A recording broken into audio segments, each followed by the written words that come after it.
Hello and welcome to the In Publishing podcast. My name is James Evelegh and I'm the editor of In Publishing. My guest this time is Tabitha Stapely, founder and director of Social Streets, a not-for-profit news and media company serving the East End of London. Social Streets is a digital-first publisher with 4 hyperlocal digital sites, serving Roman Road, Bethnal Green, Whitechapel and Poplar. Last week, this digital-first publisher launched a print title for the wider borough of Tower Hamlets called The Slice. Tabitha tells us what it was like being a digital publisher launching a print title. Coming from the digital and really building ourselves up made going into print super easy, really. I mean, even down to finding our designers who designed the magazine and were amazing. It was just one Instagram story on our Insta for one of our titles, Roman Road, London, and then within an hour we had lots of offers. About her motivations for setting up Social Streets in 2016. So I really wanted to come up with something that was unifying. I mean, we're not at all in the sort of only positive news camp, but because we want to portray stories even if they're hard, but it will be in a way that raises awareness and increases knowledge of different people and communities and cultures. And about what she sees as the main challenge facing the hyperlocal sector. For the independents to unite, I think, is the biggest challenge out there, because everyone's working in a little bit of a siloed system. And actually, while that still happens, they're never really going to be a force to be reckoned with to challenge the nationals and the regionals, which I think is really important to do, because I still think even the regionals aren't delivering proper community-led journalism. Before we hear more from Tabitha, a quick word about our valued sponsors.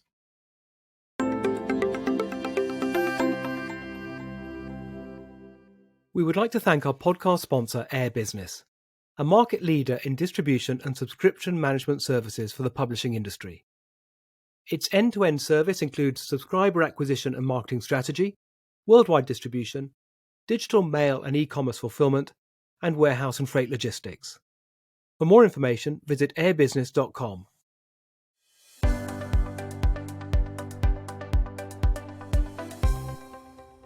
Tabitha Stapely, welcome to the In Publishing podcast. Thank you very much. It's a pleasure to be here. And congratulations are in order, I believe. An exciting week. Your new title, hot off the press this week, I believe. Yes, very exciting. The Slice. We got our 10,000 copies delivered yesterday, so it is very hot off the press. Yeah, super exciing. All go according to plan? It did, remarkably. What were you most worried about? Well, it was a massive learning curve going into print, actually. So, there was, just the lingo we had to get used to, didn't know what a folio was, or, color management as well was a minefield. So I had these visions of the copies arriving and all the color being wrong and things like that. But actually, it just went perfectly. So what was that moment? What was that moment when you had the copy in your hand? Because it's a very different experience to obviously producing something digitally. Yeah, it is actually. And I must say, it really was an emotional moment. It was great because, I started my life in print. So, the smell of paper still makes me swoon, and walking in onto a sort of magazine floor is just, that print editorial floor is where I was formed. So, I've been in digital for absolutely ages, but actually creating that print product which has actually been the result, quite a lot of planning. I wanted to be digital first and for the print to come when we were ready. So a lot of patience and planning's gone into it. So it felt really very exciting. Yeah. Fantastic. So can you tell us a bit more about the title? What's special about it? Who's it aimed at? What was the gap in the market you identified? Yeah, sure. Well, it's the first title that's dedicated to Tower Hamlets. So we haven't even had a print magazine dedicated to the borough before. But actually what's different about it is it's part of our borough model. So about 3 years ago, I kind of conceived this idea of a borough model for Tower Hamlets, where we'd have individual digital titles that serve smaller patches within Tower Hamlets. But then there was this overarching print title that would come along to represent the whole of the borough. So this is our complete set of titles now for Tower Hamlets. And why print? I know we've touched on print already and the excitement of it, but you've also got thriving digital properties. What made you decide to launch this particular product? Print. There's just we are still digital first, actually, and we're going to stay digital first. I mean, that's actually what was quite different about us going into local journalism 3 or 4 years ago, is that unlike some, we were going to be digital first, and we were digital only for a while. But print really, it's great for reaching more people. We just felt that a lot of our advertisers really wanted us to reach people across the whole borough. So it was a way of being able to supply that platform for advertisers. And also, it's still a way of reaching people who aren't on digital, and raising awareness of our presence into, bits of the community we haven't reached digitally. Um, I also think, the reading experience is very different on print. As a social enterprise, we're here, trying to use journalism to strengthen the community. So a lot of our features are quite thoughtful, and the print experience is just, it lends itself to more focused reading, and I think has a way of staying in people's minds a bit more. So I'm very pleased to get our stories out in print as well. And when was the project conceived? When did you first have the idea? And what were the challenges you faced bringing the title to market? Well, are you talking about the print? Yeah, the print one. Yeah, oh no, we'll certainly talk Yes. about digital in a second. But yeah, Yeah, I mean, the specifically the print was slides. conceived when we started, actually, 3 years ago. It was just, as a social enterprise also, I was very keen to keep a lot of avenues open, and to learn as we went along, and to develop models that suited, feedback from the community.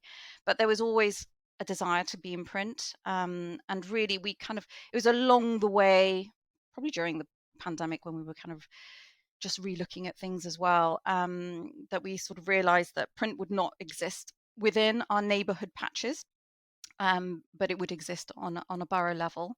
And obviously part of this is because we're trying to sort of develop this model of community-led journalism that's sustainable in poorer areas. Tower Hamlets has some of the most deprived wards in the country. So we have to find a financial model that really suits our readers, so that we can be sustainable in the long term. So keeping things digital is a cost-effective way of being able to deliver content to those neighborhoods, saving our budget for a print magazine, one single print magazine that was like an overarching title for all of them. So yeah, I mean, it's been something we've been talking about for a while. And it just seemed like the right moment, with lockdown ending, hopefully, with, the end of all Fingers that. crossed. Yes. Yeah, so with a lot of appetite from businesses to really come out fighting, making a splash. So this was a great way of timing it to help businesses as well. Do you see the potential for other, or do you see a trend perhaps for other digital first or digital only Mm, publishers thinking about actually going into print? yeah, absolutely. Uh, so the borough model that I'm developing here is one that I'm going to focus on for a while, because I just want to improve it, and really show that it can be a model that can be scaled anywhere else, whether that's another borough in London, or it's a county, made up of smaller digital titles within a county. So I think it's something that, I hope is a bit of a model of how it could be done, because I think it's a good thing to have print in some way or another in our lives. That we all want to consume content in a different way, so to lose print forever would be a real loss. So yeah, I do think, I'm really hoping that our learnings, which we try and share as widely as possible, will kind of provide encouragement for more local print publications.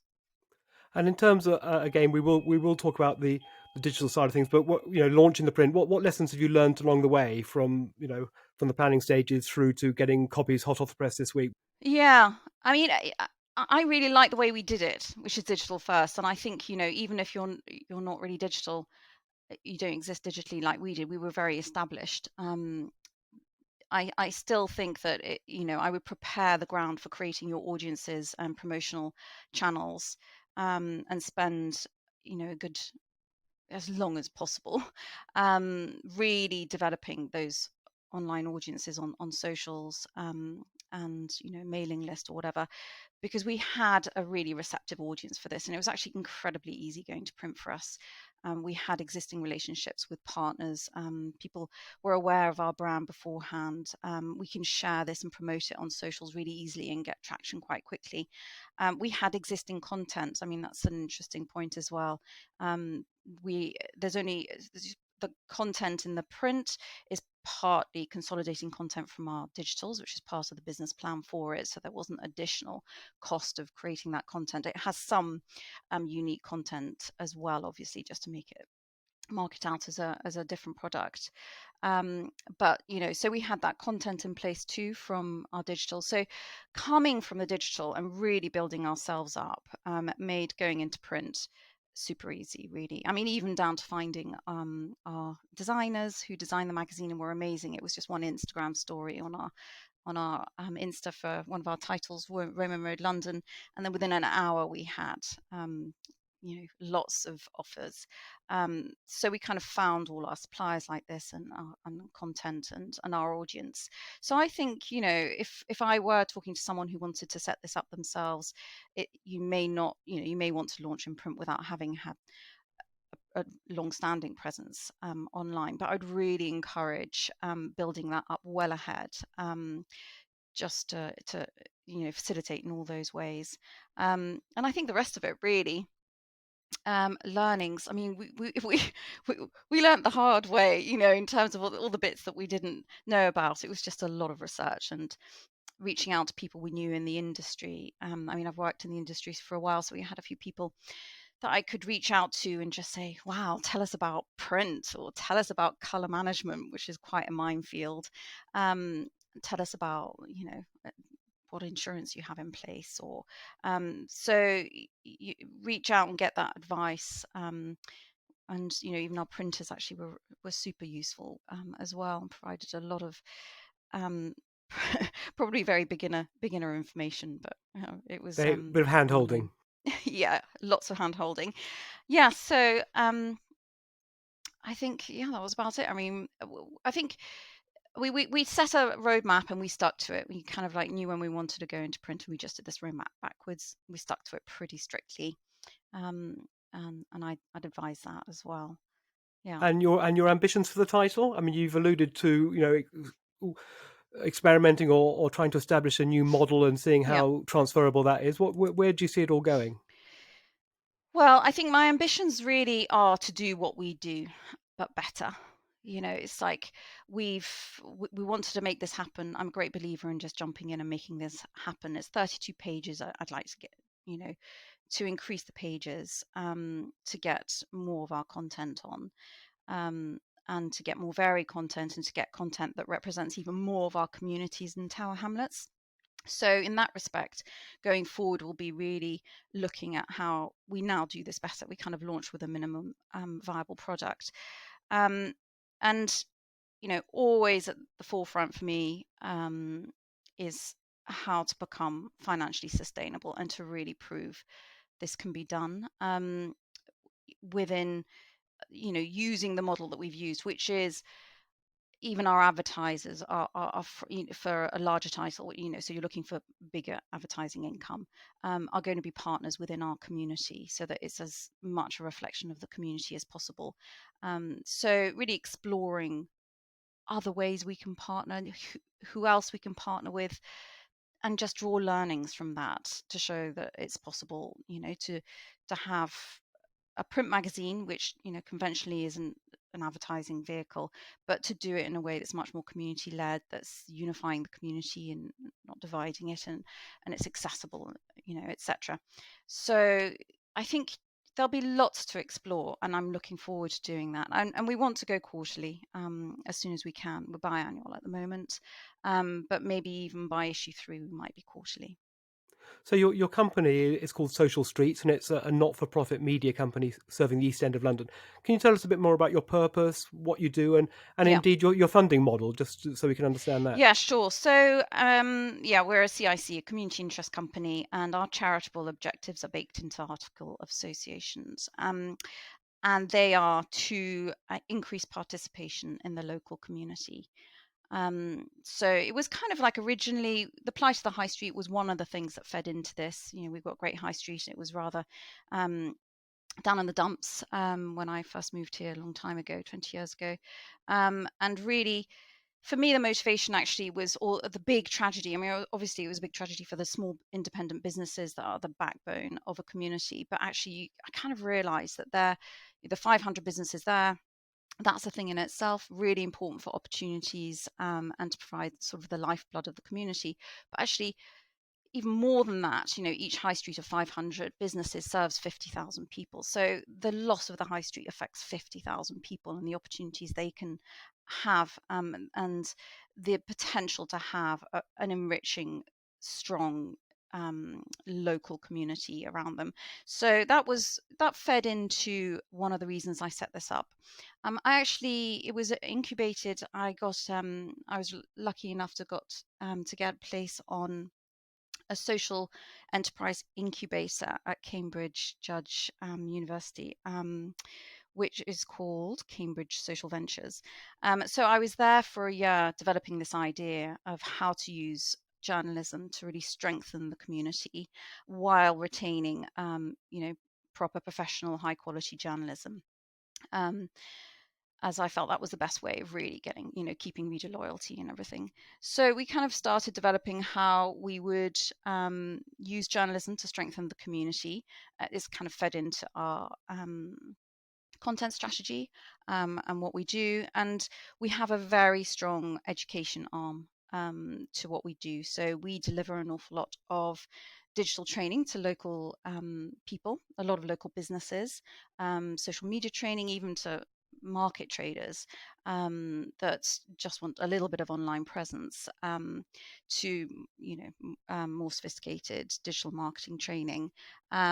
So we have that aspect of it, but also we have a fully educational editorial floor. So everyone that's employed at Social Streets on the editorial side is part of a trainee program of some sort. So this can range obviously from internships, but to our leadership program, which runs more like 18 months and starts with really giving young people the opportunity to develop a lot of responsibility quite early on. So they come in as an intern and leave as a deputy editor of one of the titles. And the scheme and the limited time period for each of these schemes means that we can really offer this to as many local and young people as possible. So, as well as using journalism to strengthen the community, we're also this platform for introducing local people and young people to the media and creative industries.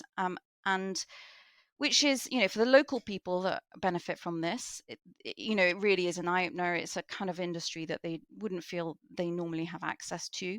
But we also offer this to young people from anywhere in the country. And for them, what we're doing is really focusing on training them in a very socially minded model of journalism. They're all very socially minded people who apply.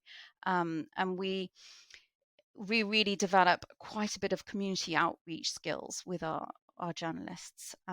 That's really important for us to be able to create content that reaches into harder to reach parts of the community. How does that work then? The socially, training a journalist with this Yeah. kind of to be socially minded. So as opposed to, let's say, a more traditional journalism training. Yeah. So what most trainees find here is Tower Hamlets. He's coming from a fairly there's pockets of very low digital access and digital skills. So a lot of the businesses here are tiny as well. There are no big chains or corporations. This is a borough of micro SMEs and market traders and everything. So a journalist isn't going to get press releases in their inbox here at all. Not even one. So they've really got to find their stories by pounding the pavement. So there's finding the stories, which is about building really trusting relationships with our community businesses and groups in the area. And there are many that just simply aren't online, or they don't even access email. So a lot of it is actually, if we wanted to do something we have quite strong Somalian community here. it would be a matter of going to the Somalian Women's Breakfast Club, a number of times in order to reach the right people, find out if they have a story they want to share. So there are lots of skills in that. We'll talk a lot about um, building those trusting relationships, reaching out in appropriate ways, listening, lots of deep listening, and being sensitive as to what messages they really want to be sharing. So it's something that the journalists here, when they train, they always find that's the most challenging aspect at the end of it. They'll say, when I ask them how, what was the bit that you learned the most from, and all of them will say it's from the community outreach, and really, getting those stories in the first place. And when those journalists move on, because presumably they do move on, have you got quite a high turnover? And when they move on, do you get feedback as to the benefits they've taken to their future employment? Yes. I mean, I think they've all gone on to do a variety of things. So I think recently, actually, one of our former journalists has gone on to the Big Issue. Someone else has gone on to the Guardian. A lot have gone on to local publications, maybe Archant ones, and actually, what's interesting is that a lot of those places are looking to recruit people from us. I think they've realised that there's a lot of great training that they get here. So I tend to find that we're on we're on their sort of radar in terms of finding really well trained local journalists. And we have a really good sort of alumni community. Everyone that's ever worked here really stays in touch because we're kind of all united with this kind of socially minded approach to using journalism in a positive, strengthening way. Yeah. Excellent. And in terms of what revenue streams, because obviously you do need Yes. money to stay afloat. So Yeah. how do you what are your revenue streams? Yeah. So the individual neighborhood titles, the idea and the aim is that they will be mostly, so that means over 50%, so let's say 60-70%, getting revenue from reader donations. We have a model whereby local readers can contribute small amounts every month, £2-4, something like that. That's the most common. Very low access points so that everyone can afford to contribute in this way. So we're getting there slowly with that. We're building that up for the digital titles. It's really very, for us to operate, it's a really secure source of income. You just know that there's a predictable amount coming in every month. So that's great benefit for a small social enterprise. We also have a business membership, which isn't just for businesses actually, because in these kinds of areas, actually, there's a lot of charities and social enterprises, community groups, educational institutions. So I count them all, but they contribute just another small amount every month to be part of the platform. So the platforms we have for each neighborhood, we're building a lot of functionality for our members, our partners, to be able to have their own login to it and publish their own content, which obviously helps for our business model because we're generating content that's user generated, so saves on our operational costs. It's letting them directly communicate with the community they're trying to reach, so they really like that benefit. And then again, that's another layer of income from that side. But again, those monthly donations. So that's how the individual neighborhood titles fund themselves, and it's really important. I think, for each title to be independently washing its own face. I think that's all part of proving that there's this model at every level, however big, is financially sustainable. So And are they washing their face at the moment, or is it kind of working? No, not quite, but we are getting there. So they might be, we're aiming for 50%. We might be at 15%. So that's in the process, but that's increasing every month. There'll be another little percentage increase because there's always new sign-ups to that. So then other at the moment. The print sells itself easily. We, sold. It was easily profitable, the launch edition, and I anticipate that will be. Any profits from that will feed into core costs of the company. Additionally, we run a creative agency side, so we provide digital services to businesses. So that cross-subsidizes all the other costs that I need to cover. And then also lots of, as you can see, lots of revenue streams, which is very typical of social enterprises. It's kind of,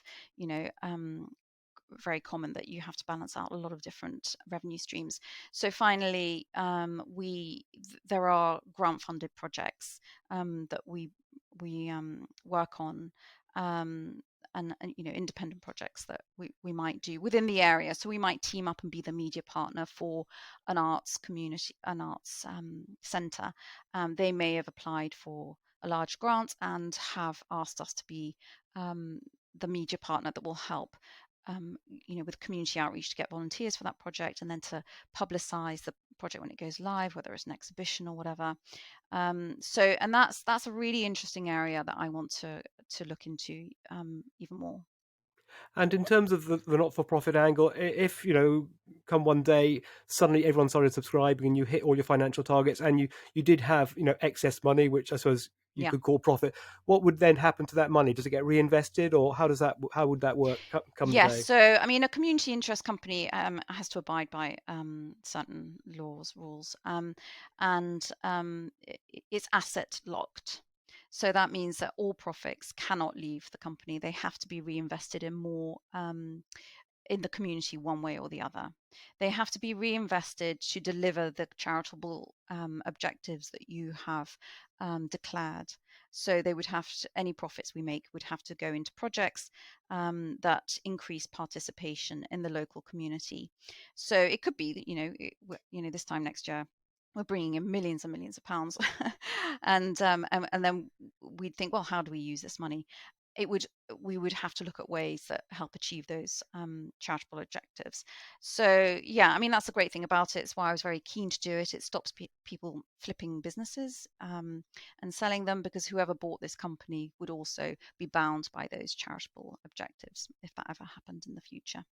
And Tabitha, you talked earlier about scaling, seeing how the model could scale up Yeah. and apply it to other areas.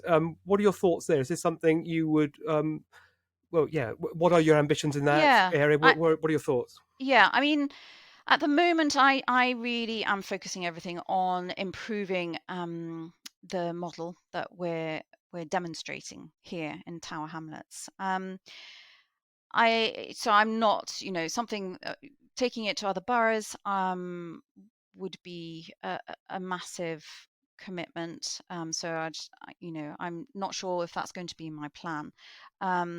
Helping other boroughs, advising, I'm very keen to share learnings one way or the other, and I would love to help other people set up similar models where they are. I think that would be amazing. And also I'm involved in other projects that are helping support and develop independent publishers in the country. So there's great work being done at Cardiff Uni, I'm sure you're aware of. ICNN, I think the acronym is, always slips my mind. But here we're talking about and developing how independent publishers from around the country can come together much more in terms of media selling.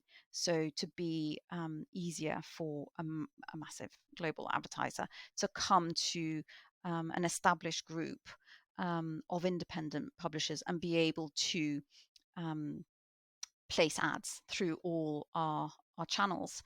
That I'm really, I'm really think is important, and That sounds very, very exciting. I mean, how far down the road are you with that? I think it's just meetings. I mean, obviously, I'm part of a group really that's leading it. They're leading it, but I'm very keen on helping push that forward and being involved in this project. We've got some initial stats. which I'm sorry to say I don't have in front of me, but I think they actually calculated that taking into account all the page impressions from the independent publishers across the UK actually places like second or third in terms of the biggest advertising opportunities. So in terms of number of, it was like I think 8 million page views per month or something, or I can't quite remember the figure, so don't quote So me on that one. But you need an easy mechanism to sell it, I suppose. yes, That's so what you're talking about? the platform that's we're trying to develop is that it's exact. Is it technology? Is it an agency that takes it in, and it's that's what we're discussing at the moment. There'll be different models probably for print and digital. The digital could be done via an app or something like that. And the selling to independent publishers on print, it might be more old school, just a few people that are employed, so it's a department for us all to benefit from. So there's lots of ideas, but yeah, that will be something that I think will help social streets, but also everyone else that's really pioneering and pushing forward and doing their bit to make sure that independent publishing at a community level stays really vibrant and alive and useful for local people. And you mentioned earlier, you're working to improve what you do. I mean, where are the areas where you see most room for improvement? Oh, definitely in continuing to reach all the pockets of the community.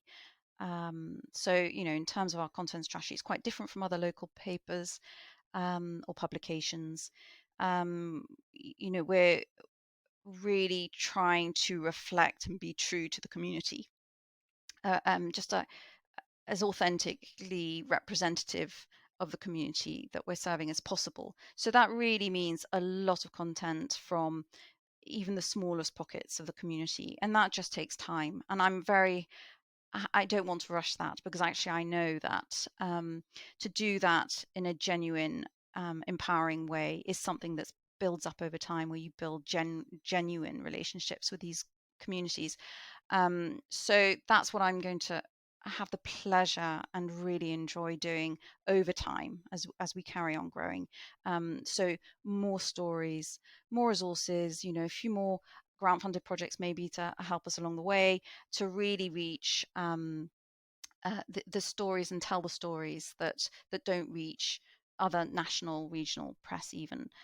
So I think reaching those pockets will be really the focus of what we do. I think that's where we'll get massive reader loyalty, and where we'll start seeing that unifying benefit, which I'm very passionate about. So, when I actually, one of the first things that at the very beginning, when I was thinking about this idea, I was kind of assessing what local media is like. And to me, it fell into two camps. And that was a sort of luxury magazine that was very aspirational, that people got for their local area, and were very much, advertising vehicles with lots of display ads of all the lovely ways you can spend money. And then there was the local papers, very conventional until very recently. And they were very much crime reporting, court reporting, but leveraging those emotions, human emotions of fear and anxiety and other and anger, and I felt both of those models were very divisive. So I really wanted to come up with something that was unifying.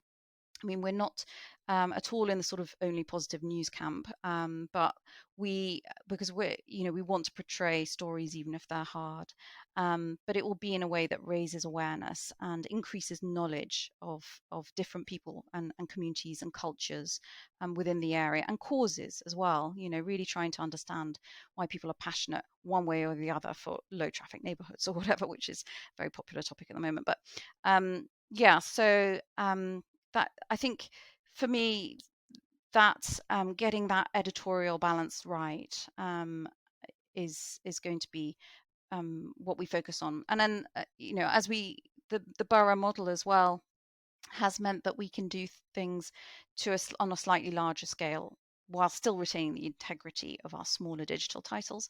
So on that larger level, we can do things with more impact. and that's another good reason for having introduced it.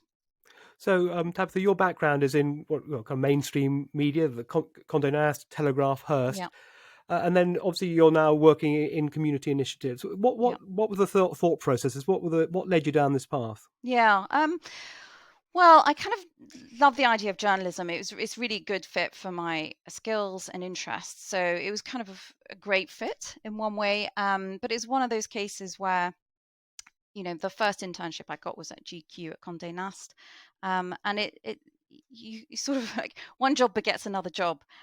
So it always ended up being in fashion and beauty, which was really fun. I had a great time. I've got a lot of very fond memories of that time working on some amazing titles with some amazing people.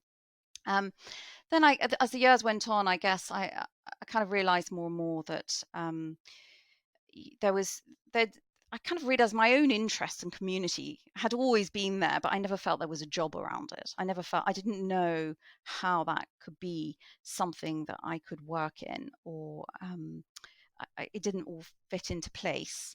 And then I got to late 30s and just realized I think I got my job at Elle, actually, which is, one of the best fashion titles out there. And when you work on somewhere like Elle, and you can't give them that passion for the topic that they really deserve. That was my wake up call. I just thought, well, I've reached the age where I have all the skills and the confidence and the networks, to go and do something on my own, to find out what this community thing is that I have inside me. And so that's decided leaving. And then actually there was a 2 or 3 year period before I set up Social Streets where I just tried to find out what community is and what it means. I really hadn't a clue. I mean, I just lived this very glamorous life in Soho for all my for 2 decades, and it was I didn't know what a council was, or councillors, or the difference between them, or I didn't really have any experience of charities or understand about how they are funded or about impact measurement, all these things. So I actually worked on lots of very deep dive kind of community projects for a while. And then that was the point where I felt ready to mix my sort of very international corporate blue chip company experience with the community exposure I'd had in Tower Hamlets to create Social Streets. Quite a journey. Yeah, it's Yeah, been an amazing exciting. journey. Now, local journalism is obviously something you're passionate about and at the heart of what you do. Have you got any examples of the kind of positive impacts it's had on your communities? Well, interestingly enough, that's something that's I've learnt with my experience with uh, grant-funded projects and working with community development organisations. Is it's really important to show the impact that you're having, and it was something that I learnt to do for those ones. And then again, on the incubator, social enterprise incubator that I was in, it was something else that we looked at. I mean, impact measurement is something that's a big topic for social enterprises. And actually, I wasn't aware of too many other media companies like mine that were really doing this for the benefit of the community. So there was no examples and there was very little data. And in fact, most data about local journalism or media, full stop, has been surrounding, it's how it's adapting to new media. The data was more about stuff about advertising, and things like that. So there wasn't really the research about the social impact of journalism. So last year, we undertook a study. Actually, it was just before the pandemic, and but we only got, because of the delays, we only published it last year. But it was a report. We did a study with 200 of our readers, and it was called "The Social Impact of Journalism." Nice and Catchy straightforward. title. Yes. And we asked, though it was split into a few main categories that I wanted. I mean, it was like, I don't know, dozens and dozens of questions, but there were 4 sections, and one was on how the impact it had on people's sense of pride and belonging, which is very important for us.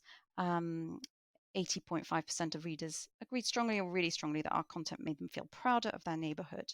So that we were very strong on that, which is a really important bit for us, because it was about part of what we do. When I say a lot to our team, about the content, is we're trying to get people to fall in love with where they live, warts and all. It's kind of like, this is us, but isn't it amazing? And then another area was really raising awareness of different community groups. So this is the unifying aspect of community cohesion. And then, that was really interesting. 66% of our readers felt that they'd been exposed to a new issue, idea, or point of view as a result of reading our content. So again, that's something I want to work even harder on. And then on the local economy, which is actually most helpful in terms of advertising, 65% of our readers, I think, from recollection, have been prompted to visit a local shop or restaurant or whatever as a result of our content. People like Time Out don't reach corners of smaller communities like this, so it's very important to kind of do that kind of content as well, and really encourage people to use the local economy around here. So yeah, we're going to be doing this again actually in January, because it'd been 2 years since the last one.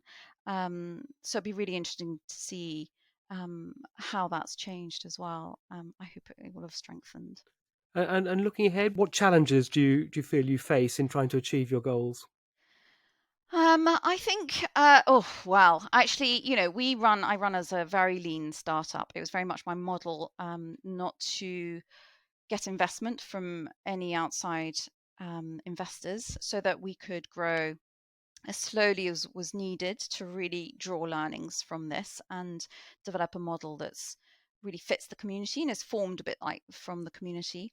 So we work on the smallest of margins, and I mean, very safe. I mean, it's you have this. There was a benefit to that as well. We because we're very lean. Actually, the pandemic was quite easy for us to survive. We had plenty. We didn't have huge outgoings, but there's always a safe margin of reserves.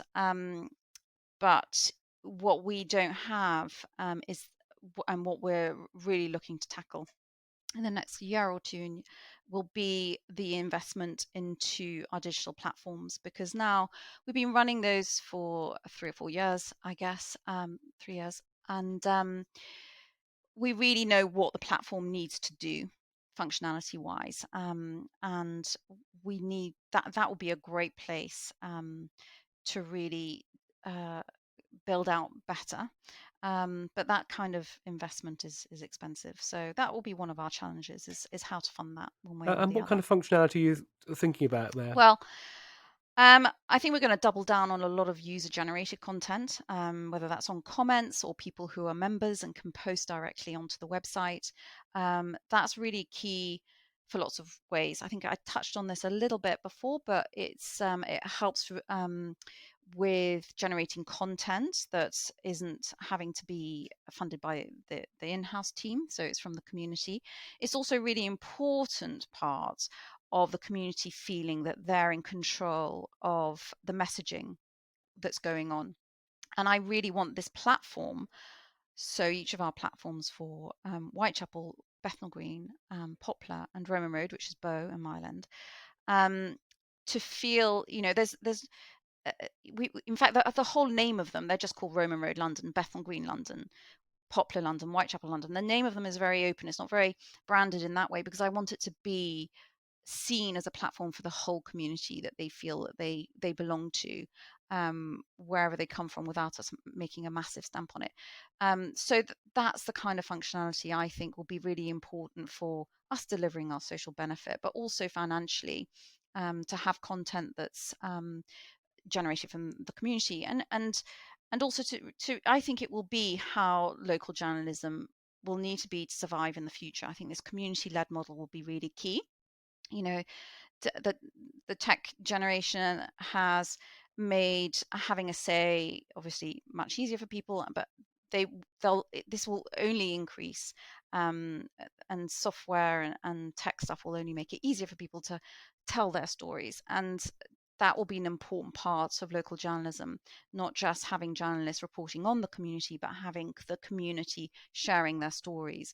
And to build a platform that encapsulates, incorporates both of those is what I think will be really key and what we're working towards. So functionality is one area. I interrupted then. Were you about to list some other challenges, or is it... Well, that's actually, I think, one of our key challenges. I think everything else seems to be, just growing nicely, and uh, in a way that's meaningful. We've got some really good ties with City University, Goldsmiths, Cardiff, all of whom do really good journalism schools. So we're tying in with them, which means that educational training side is growing really well. And so that's something that I'm very comfortable with. Yeah, so I think really it's that big investment area that will be our next challenge. And in terms of funding that presumably will be one of the major challenges. Yeah, it will be. So funding, yes. I mean, yeah, it will be the main challenge. But um, again, it's so I look at that and I just think, oh, that's a mountain to climb. One way is like, you could feel, oh, that's a big mountain to climb. I actually look at it and just think, yes, this is exciting. This is another aspect of what we're doing that's going to force me to look inventively at different options and different partnerships and different ways of doing it. That's really exciting, because we've had to do that with every aspect as we go along, and it's always brought something that's unique or interesting, a new partnership or whatever, and that's the learning that I can leave behind, hopefully. And if you look at the hyperlocal journalism model across the country, because presumably it's up and down the country, you'll find similar initiatives. Yeah, Do you think people across the board have similar challenges in terms of the way they're trying to yeah, evolve their businesses? yeah. I mean, there are a lot of similar challenges. It ranges so much. Independent local journalism, the outfits are very varied, which is what's wonderful, because each one is learning something different. So you can have one-man bands, which are a passion project, that are doing something and have stayed on for 10, 20 years doing something that really matters for their community, to someone like that's a little bit bigger and more online, like the Link Night, and they're doing something online as well, that I mean, Bristol's got a couple of great community um, journalism platforms. There's a lot going on there. Social Spiders, very similarly named to us, but different. Also Social Enterprise, doing great work with newspaper stuff. I mean, they're all structured very differently, and they're all got a slightly different product. So their learnings and their challenges are all really different. I think as more and more go online, there's going to be more and more of a challenge in terms of tech. There've been, if you follow this kind of news, there's been a couple of good innovations stateside in America, where it's also a very big campaign to save local journalism, and a couple of solutions that help up and coming small publishers who want to open something in their area to provide a sort of all-in-one tech and marketing solution that might reduce the barriers to entry. So that's really interesting. I'm sort of keeping a lookout on what they're doing, and what we can learn from them. So, I think tech will be, an enabler, but also a little bit of a challenge, because there's always a knowledge learning curve and an investment that you need for it. And then I think print is obviously still going to be very, really challenging. So yeah, that's got its own challenges as well. And being listened to, and being um, for the independents to unite, I think is the biggest challenge out there, because everyone's working in a little bit of a siloed system, and actually, while that still happens, they're never really going to be a force to be reckoned with to challenge the nationals and the regionals, which I think is really important to do, because I still think even the regionals aren't delivering proper community-led journalism. I think they're too big. They're run slightly on different principles as a business because they've got global responsibilities or national responsibilities. So I think it's really important to support individual independent publishers. So I think that's actually, out of all of those, I think the connections that need to be made, and the unifying group to be established behind that is something that would really help. And at the moment, the initiative along those lines is coming from Cardiff. Is that the case, or? Yeah, the Cardiff is leading on the ad sales side. But there's actually a strong within London. Actually, David Floyd from Social Spiders has just launched Bubble Wrap. And Bubble Wrap is a London-wide collaboration of independent publishers. And I think that's a great model. So we're part of that as well. It's a weekly newsletter that actually takes stories from all the different independent publishers in London, all the different areas, into one thing about London. So a very unique content strategy spin, because they're all more community-led stories, but actually delivered on a London-wide basis. So I think that's a really good way of also developing that network that needs to be built, that affiliation. That's the word I was looking for, an affiliation that's really strong, that will generate projects and initiatives that together will be strong and powerful enough to attract some investment and funding. So yeah, that's another really interesting initiative. And Tabitha, looking at the kind of mainstream consumer media market, the world you used to inhabit, what are your thoughts on that? How do you see that developing? Obviously, it's had some challenges over the last few years with closures and, in certain cases, declining sales. What are your thoughts there? Yeah, I mean, I think the newspapers have done a great job of moving online. They dominate search. So uh, as digital first, content strategy and SEO is really key and very important. It's in all our work. It's in all our performance KPIs. And content out there that's from the papers does well, but a lot of it is behind paywall though. So there's a slight news gap there. And digital presence, translation into the digital world. And then magazines, I think they've really lagged behind. I mean, I've worked for some of the biggest publishing companies, and I can see, just from having worked there, they're just quite monolithic. And because they're all different titles, they're quite fragmented within there. It's quite hard to unify them all. And develop a kind of central strategy for them. So, I think it's been more challenging, and I think that's reflected in the fact that they don't appear on search so much. Content doesn't appear so much. They could be ranking a lot better for stuff and have more awareness in on socials with Gen Z. I mean, which I think is actually really key to the future of magazines. I have a 17-year-old son, and he's not heard of any title that I grew up on or that are still publishing. So when he hits the next few years, when he's beginning to spend money, it'll be very interesting to see where he goes, and whether these magazines can reach him. I mean, I was actually thinking the other day, I was just listening, actually, there was a program just about how countries, globally, countries now are making alliances based much more on values rather than trade and economics. And I think that's something that it just got me thinking with magazines. I would be value based. I think that's very important for the next generation, is finding a value and a cause. So Stylist has been great and really owns feminism and gender, and the Guardian's been amazing with owning climate change.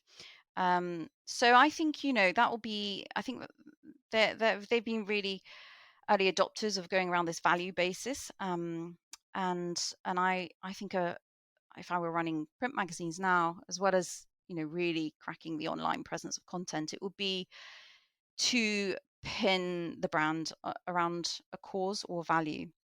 And to build that out. Once you have a value, that value can then be spread across generations more easily as well. Like climate change is something that young people and old people can be united by. Yeah, so it was just a random thought actually I had Oh, very recently. interesting. Very interesting. Now, a question we ask all our guests finally, Tabitha, outside of work, how do you relax? um, well, I relax probably by trying to find as much time to be on my own as possible. Okay. I have a very busy people orientated kind of career, and by the weekend my head's just like brimming full of new content and ideas and information, and I'm just very compulsively um love new launches and ideas, and it's very stimulating, but then you just bubble over. So I tend to find that all my weekend activities are things that let me go into a more contemplative state: cooking, gardening, walking the dog, and spending time with the family. So that's what you'll find me doing at the weekend.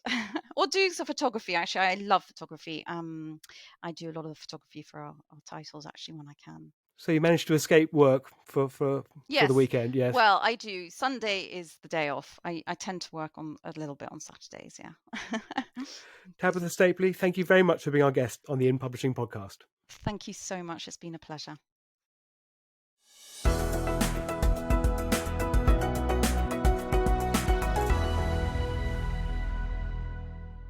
A final word from our valued podcast sponsor. Air Business is trusted by 4,000 publications and 3 million happy subscribers, with 10 million customer records on file. It processes £500 million each year in 22 currencies and delivers over 300 million items. Find out more at airbusiness.com.